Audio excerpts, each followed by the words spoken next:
నల్గొండ జిల్లా మిర్యాలగూడలో గంజాయి ముఠాను పోలీసులు పట్టుకున్నారు. ఏపీలోని పల్నాడు జిల్లాతో పాటు సీలేరు నుంచి మిర్యాలగూడకు గంజాయి రవాణా చేస్తున్నారని గుర్తించారు. 15 మందిని అదుపులోకి తీసుకున్నారు. గంజాయి సరఫరాదారులతో పాటు సేవిస్తున్న వారిని అరెస్ట్ చేశారు. వారి వద్ద నుంచి 2.5 కిలోల గంజాయి, 5 సెల్ ఫోన్లను స్వాధీనం చేసుకున్నామని డీఎస్పీ రాజశేఖర్ రాజు వెల్లడించారు. గంజాయి విక్రయించినా సేవించినా కఠిన చర్యలు తీసుకుంటామని హెచ్చరించారు. 2 గంజాయి కేసులు నమోదు చేయబడ్డాయి. ఈ 9 మంది కూడా మిర్యాలగూడ పట్టణానికి చెందిన వాళ్ళు. 1100 గ్రాములు కిలో 100 గ్రాముల గాంజా, ఎండు గాంజా స్వాధీనం చేసుకోవడం జరిగింది. వీళ్ళ దగ్గర నుంచి ఒక 900 రూపాయల నగదు, అదేవిధంగా 4 మొబైల్ ఫోన్స్. వీళ్ళందరూ కూడా మిర్యాలగూడ, ఎక్కువ తాళ్లగడ్డ, సీతారాంపురం చెందినటువంటి వాళ్ళు.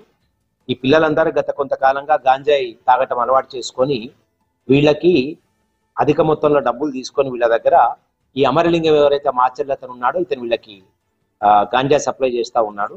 ఇక్కడ కళాభారతి పక్కన ఉన్నటువంటి ఒక ప్లేస్ లో వీళ్ళందరూ కలుసుకొని గాంజాయి పంచుకునే క్రమంలో దాడి చేసి పట్టుకోవడం జరిగింది.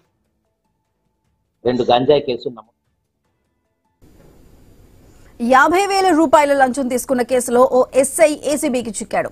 సిద్దిపేట జిల్లా ములుగులో ఈ ఘటన జరిగింది. ఓ మహిళకు డబుల్ బెడ్రూమ్ ఇల్లు మంజూరైంది. ఇంటిని వేరే వ్యక్తి కబ్జా చేశారని బాధితురాలు పోలీసులకు ఫిర్యాదు చేశారు. ఆ తర్వాత హైకోర్టును ఆశ్రయించారు.